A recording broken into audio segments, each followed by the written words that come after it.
Hey guys, Slynk here, and I'm back with another tutorial on drums. In our last tutorial, part 1, we made this drum rack with some samples in it. And we processed the kicks and snares to be a bit more punchy. And in this tutorial we're going to work on like layering some classic breaks to sort of fill out the sound and make it sound a little bit more live and just give it some more shuffle and whatnot, and that's usually how I like to do my drums. So let's get started by having a listen to the drums with the breaks that I've selected here.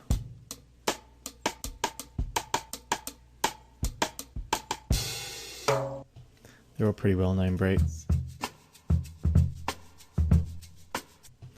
And we got this one too.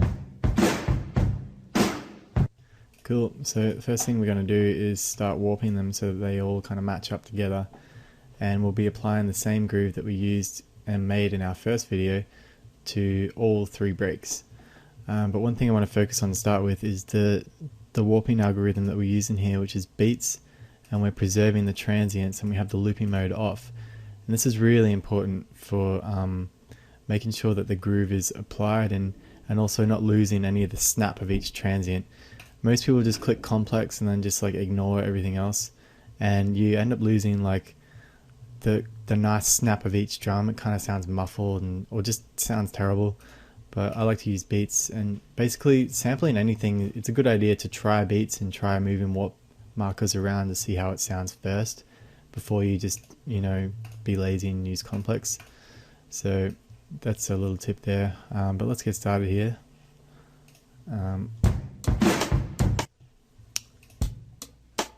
Okay, so that's our snare. We want that on 1.2, and the end of our sample should we go about there.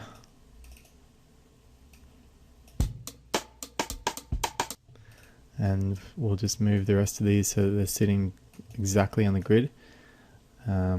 Quick way to do this is to just select an area and press Ctrl U, and that will just move all the warp markers to the closest grid marker. Pretty quick. So that's done there. I like this end part here, but I don't want it to happen every time, so I'm just gonna actually just do something like that, so it kind of happens at the end of the 8 bars there.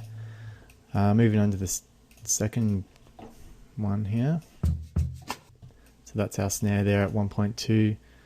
The end of our sample is about there. Set the loop up, and let's just move the rest of these markers in.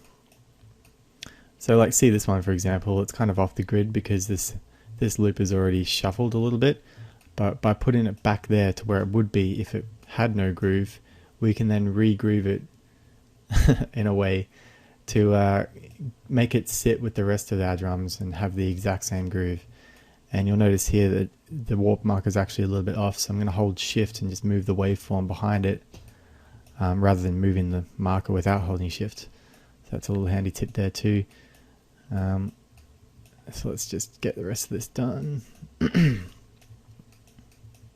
really quickly. Some of this part we can just Ctrl U. That one was a little off. Oh no, that one should sound good. And I'm just going to guess here and assume there's a shaker in the background there, because we want to have the shakers in time as well. I'm just going to guess as well here. And what's going on with this thing? Let's delete that. Alright, that sounds cool. Let's just loop it out. Turn the looping on.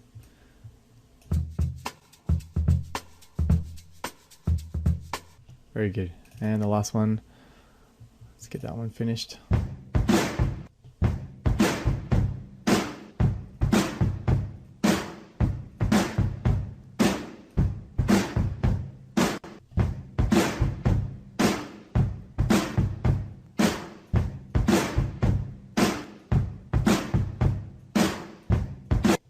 There we go. Make sure we set the looping off, turn the groove on as well, always. Just double check we've got that set on the rest of these. Okay. So there we go. We got that sort of all in time. Let's listen to everything together.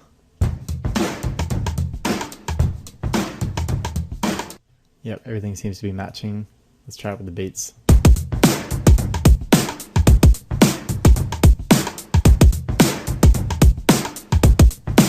Sounding cool.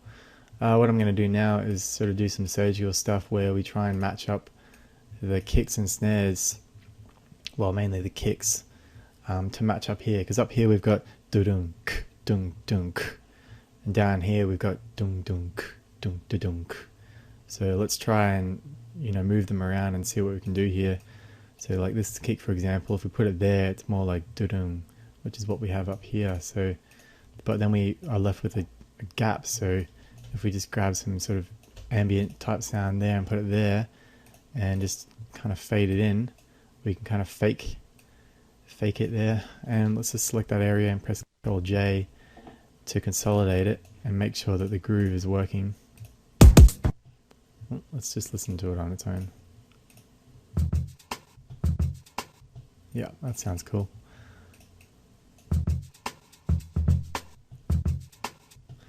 And we don't want this kick here either, and again we're left with like a gap, so I'm just going to move this here. And anytime you like take a piece from somewhere else and move it somewhere, it kind of ruins the groove, because see how this is sitting on 1.2.3, and we're moving it to something that's not in the same kind of section. This is like, what is that, 1.3.2, so this is a 0.3 and that's a 0.2, so the groove is going to be messed up. But you can just Control J and consolidate, and then make sure these are set, and it will like reapply the groove correctly. And I'm just focusing on that little shaker in the background, it's really subtle. So now we've got this, and we've got a little ghost kick at the end there which matches this one. So that's sounding pretty cool, kind of matches up. Duplicate it over. Let's work on the bottom loop now. So this one's like dung, dung, dung, dung, which doesn't match up at all with this pattern that we made at the top here. So first thing we need to do is kind of, I noticed this kick here has like a long tail, so we can kind of remove that silence that we had here. And also this snare has a long tail too. So if we put this here, shh, go away phone, then we can sort of make up some of the space. And let's move this kick here,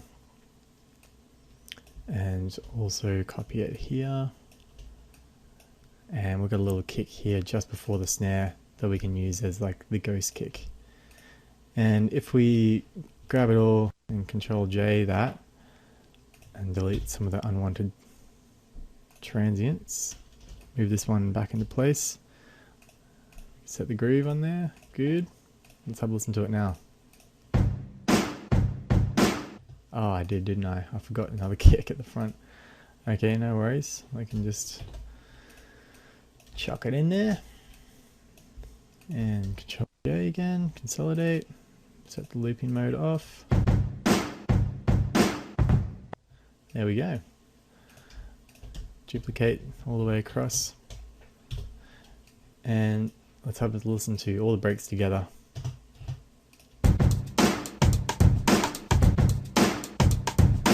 And with the beats.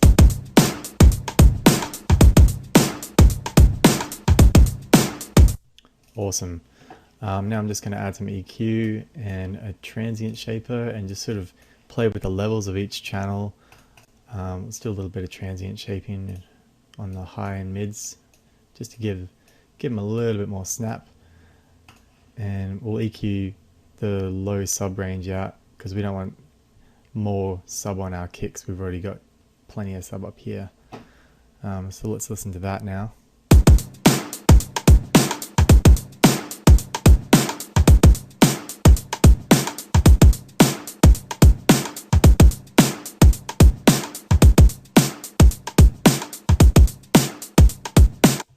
That's sounding cool. And now what I'd like to do is add a bit of side chaining in, just to give us a little bit extra headroom. So let's get two compressors going, one for the kick. So I'm just selecting the drum meat, which is our drum rack up here, and then selecting the kick within that. And I'm going to set the ratio to 5, turn the look ahead to 10 milliseconds, and then knee all the way down. This kind of makes it so that starts compressing a little earlier than normal. And we'll duplicate this and put them, and we'll select the snare here too. Put them both in a group together, Control J, and then we're just going to map our thresholds and our releases, and then we can just focus on the settings that we want to actually tweak. So this is our kick threshold, and this is our snare threshold.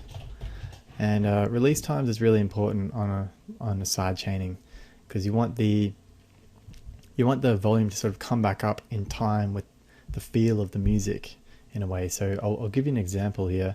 I'll just mute the main drums and turn off the kick side chaining, and we'll just listen to where the snare would be, and we'll tweak the release times here.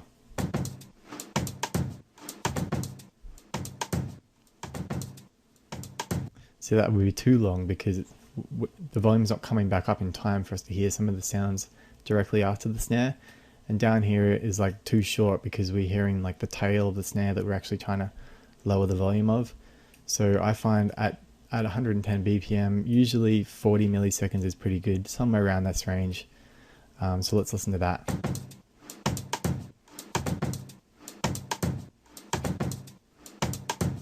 Okay, something like that. And then let's turn the kick back on, and we'll just tweak the thresholds. So this is how much volume is actually removed every time the kick and snare hits. And because we've got a big roll off on the sub range here, I usually go pretty easy on the kicks, you know, just something like 10 dB or less. And the snare, like we've got lots of mid-range happening with all these breaks together.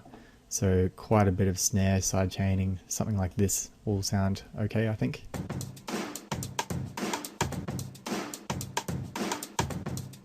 So with and without.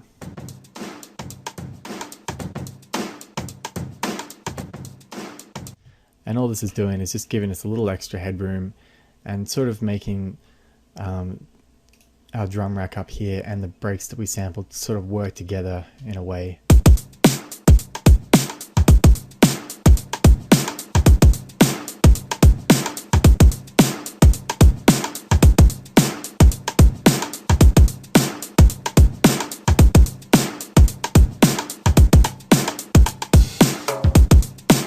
Oh yeah, almost forgot about that. That sounds cool.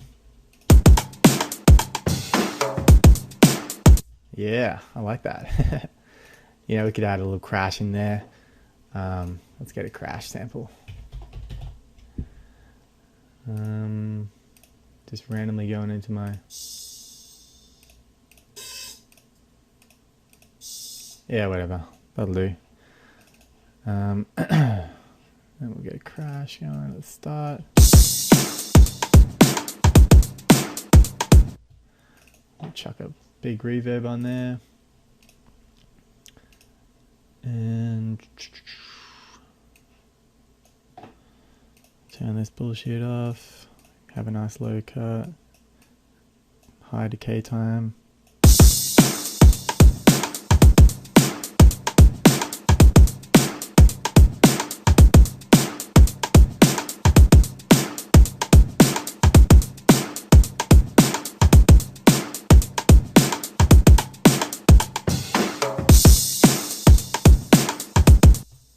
Yeah, so there you go. That's like the beginnings of a pretty cool drum break there. I think I'd probably continue adding in more breaks, maybe some different sort of breaks, maybe not just like a classic drum break, but maybe like a percussion loop or a bongo loop, or, you know, some funky little hi-hat thing, or, you know, anything with a bit of character, maybe someone in the background going, yeah, or something like that.